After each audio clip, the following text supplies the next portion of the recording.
Bonjour à toutes et tous. En effet, je m'appelle Tom van Weinsbergen, mes pronoms sont il, lui.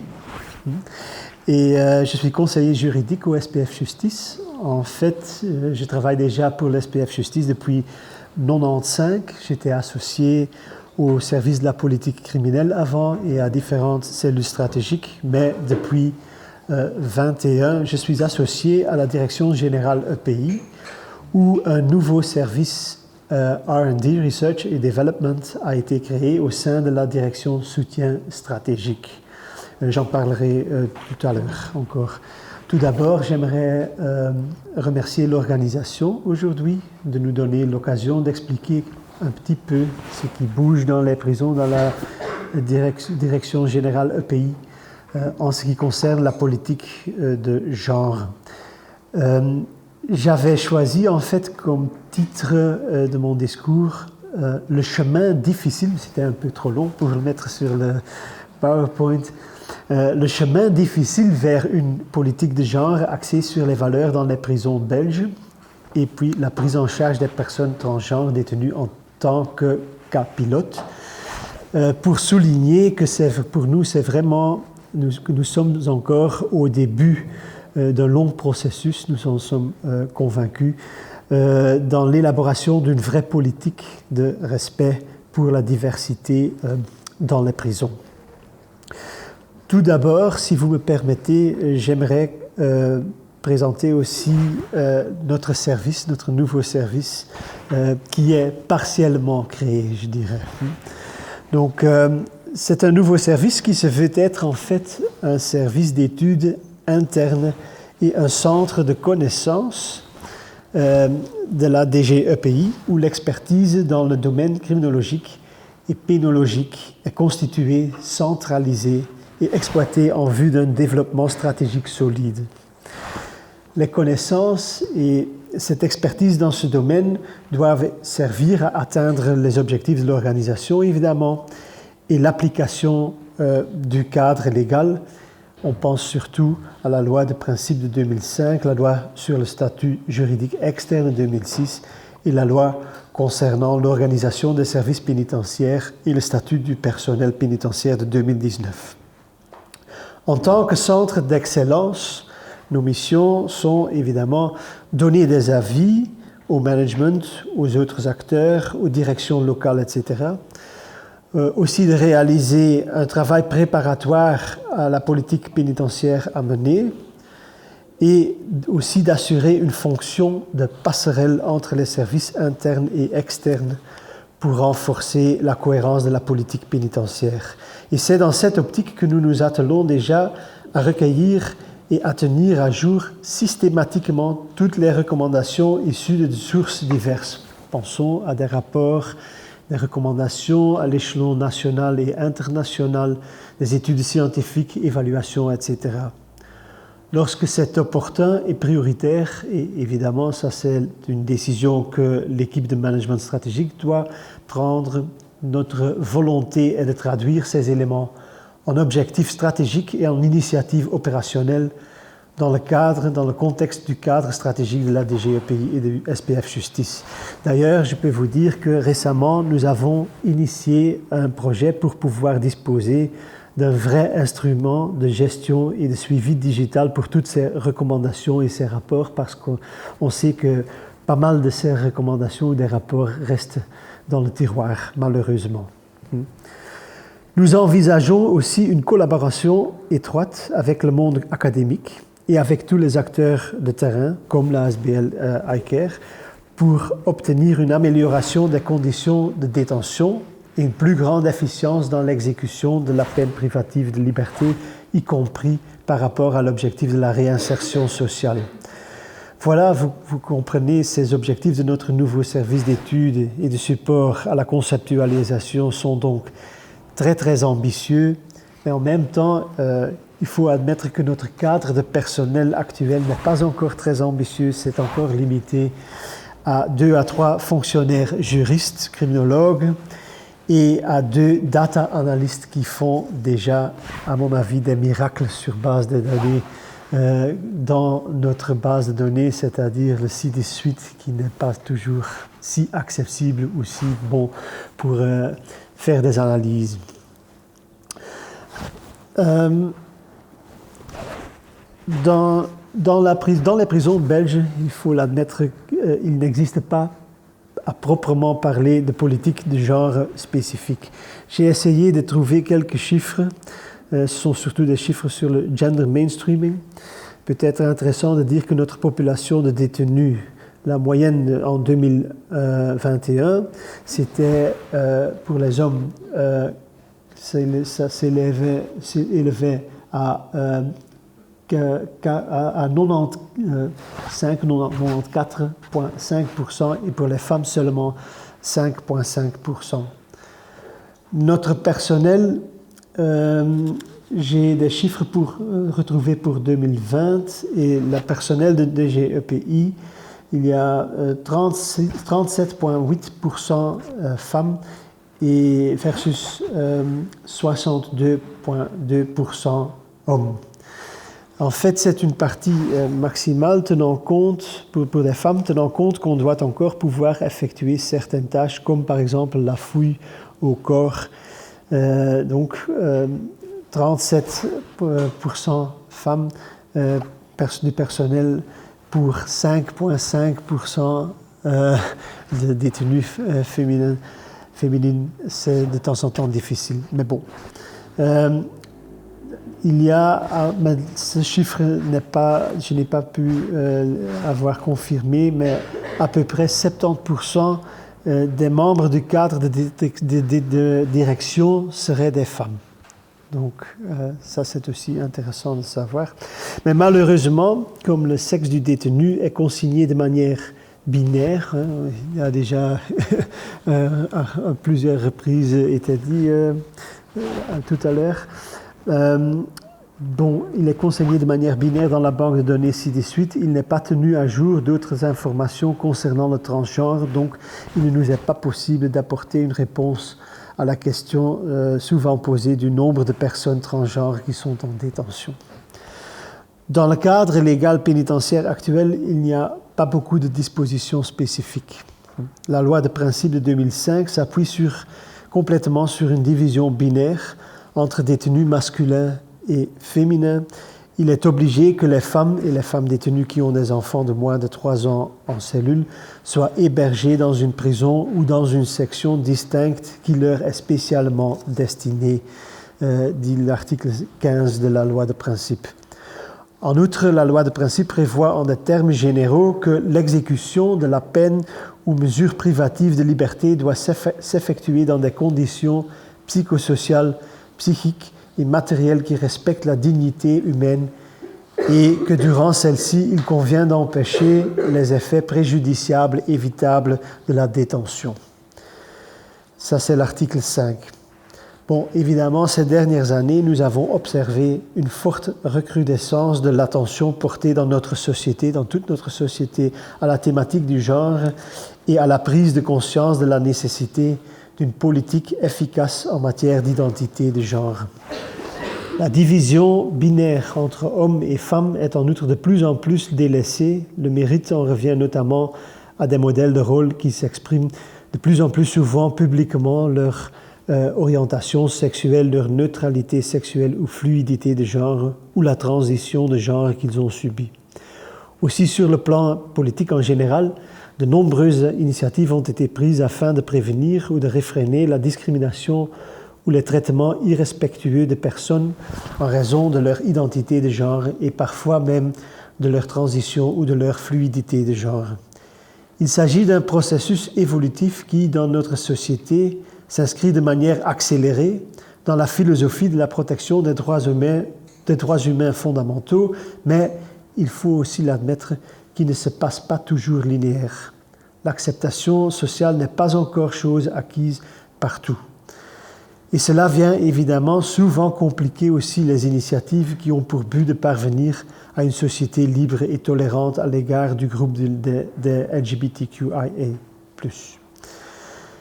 Bien que les murs des prisons aient été érigés pour éloigner à titre de peine des personnes de la société libre et les priver de leur liberté de mouvement, l'objectif n'est certainement pas de maintenir de telles évolutions sociales à l'extérieur.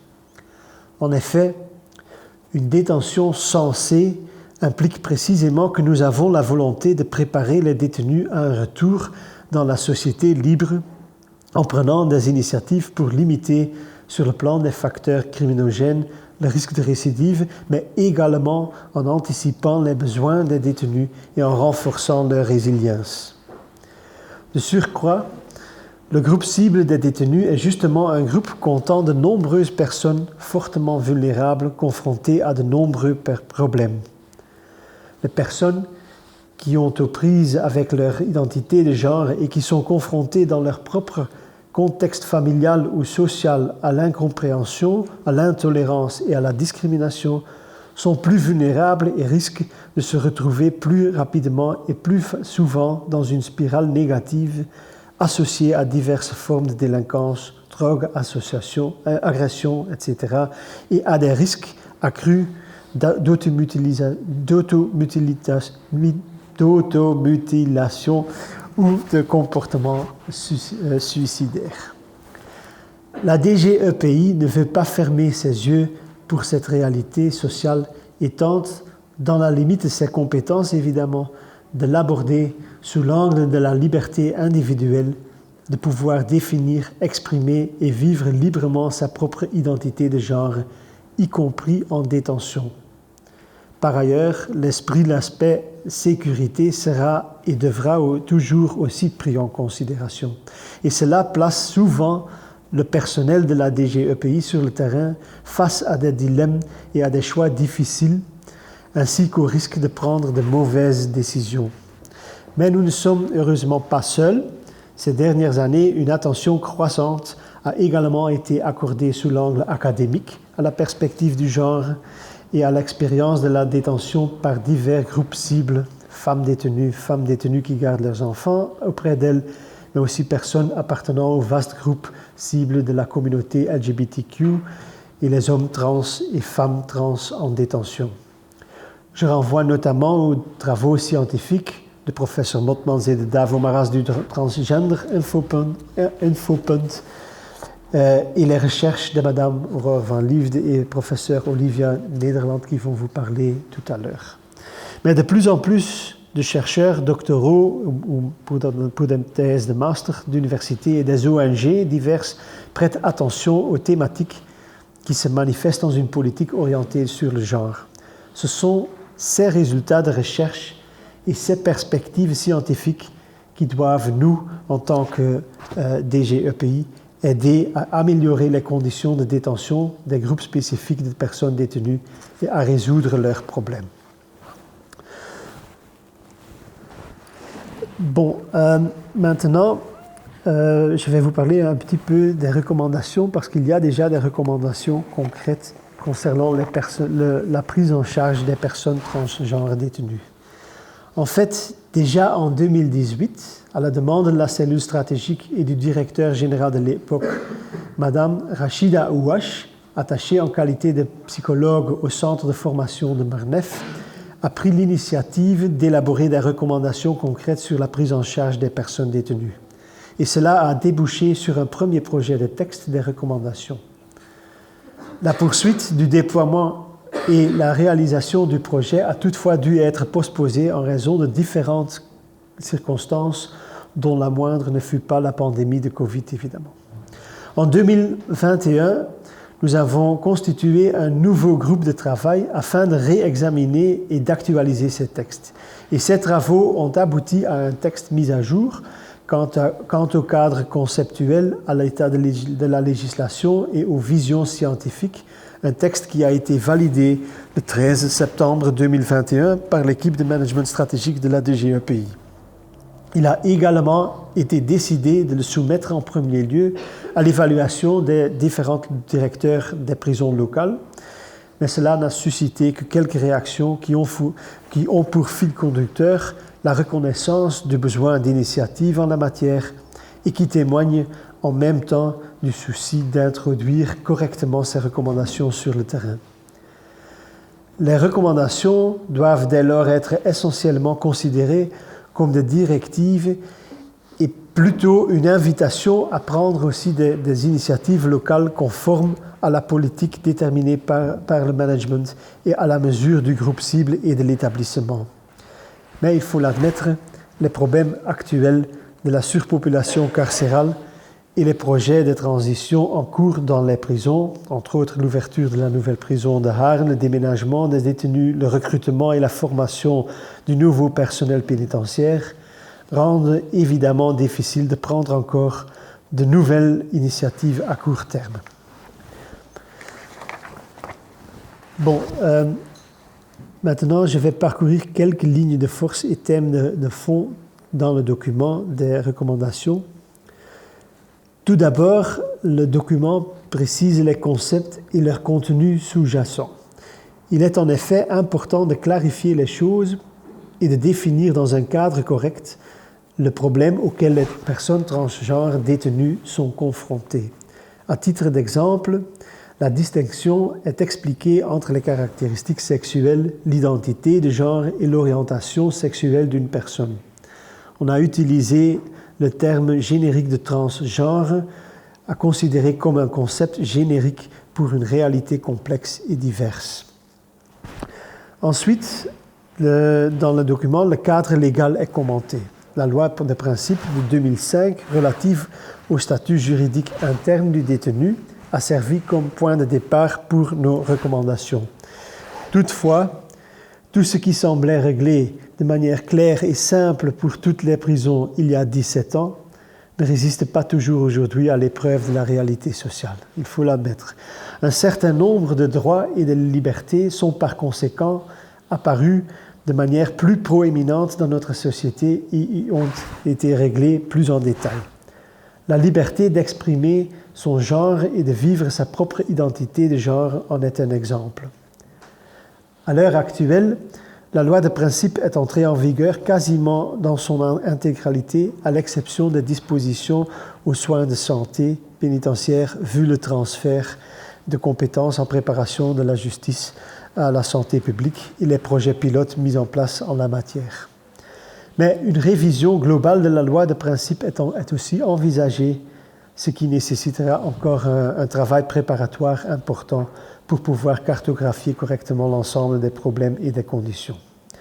En attendant, ces recommandations se sont servies de la loi de principe comme un fil conducteur et ont examiné comment leur donner un contenu optimal. Je souhaiterais maintenant vous présenter quelques thèmes sans toutefois passer en revue toutes les recommandations. Celles-ci feront encore prochainement l'objet d'une communication à l'échelle de toute l'organisation. La communication est actuellement en préparation et elles seront reprises dans un résumé qui est déjà disponible. Et je pense qu'à court terme, on pourra les distribuer, le document, dans toute l'organisation et peut-être aussi à vous si vous êtes intéressés. En premier lieu, les recommandations prônent de manière générale un traitement équitable, égal et respectueux, sans discrimination ou intimidation des personnes du groupe cible. L'accent est mis en outre sur l'utilisation des pronoms et sur la nécessité éventuelle d'une évaluation de besoins spécifiques. Ce sont des recommandations qui visent en fait un comportement approprié et professionnel de la part de tous les collaborateurs au sein des prisons. C'est pourquoi en fait la dernière recommandation du document cité est l'une des plus importantes à notre avis. Il s'agit de la sensibilisation de la formation du personnel pénitentiaire destinée à provoquer un changement de comportement. L'adaptation ou le changement du comportement ne découle pas forcément de l'imposition ou de la formalisation d'une norme, mais inclut un processus actif, souvent d'essais et d'erreurs, dans lesquels les bonnes intentions et l'interaction sont souvent bien plus importantes que le simple respect formel des règles. Il importe surtout que dans son comportement quotidien et la prise en charge des détenus transgenres, l'agent exprime son respect pour leur vie et pour leur choix et qu'il se montre également attentif à la souffrance résultant d'une incongruité de genre ou d'une dysphorie éprouvée. Ce parcours de formation et de sensibilisation a entre-temps déjà été amorcé. Le mois dernier, en collaboration avec la cellule diversité du service d'encadrement PNO de la justice et dans le cadre d'un projet cadre du SPF BOSA, un premier cycle de formation destiné à des groupes cibles spécifiques du personnel a été clôturé, c'est-à-dire pour les directions, pour les personnes de confiance et collaborateurs PNO, pour le personnel médical et les collaborateurs SPS. La problématique est également reprise dans le module relatif à la diversité de la formation de base et ce module est également intégré systématiquement dans les nouvelles formations dispensées dans le cadre de la différenciation des fonctions entre accompagnateurs de détention et les assistants de sécurité. Un deuxième thème, c'est le processus d'intake et d'accueil et de classification. La première phase cruciale de la détention est évidemment l'accueil de nouveaux détenus ainsi que la répartition et l'attribution des cellules. L'accueil est évidemment aussi le moment le plus approprié pour informer la personne concernée de ses droits et des possibilités d'assistance et pour prêter l'attention nécessaire aux questions et besoins spécifiques dans le cadre de la détention. Il convient également d'être attentif à la description de la dysphorie de genre ou de l'incongruité de genre de manière à pouvoir y donner une suite appropriée. Ici, c'est le service psychosocial et le service de santé pénitentiaire qui jouent un rôle important. L'accent est également mis sur l'importance de la décision de la classification interne qui peut garantir le maintien de l'ordre et la sécurité de l'individu et de son entourage dans la prison, mais qui doit également correspondre le plus possible à l'identité de genre de la personne détenue même. Il est recommandé qu'en cas de doute, la hiérarchie soit toujours informée. Il est conseillé au directeur de recueillir les avis nécessaires.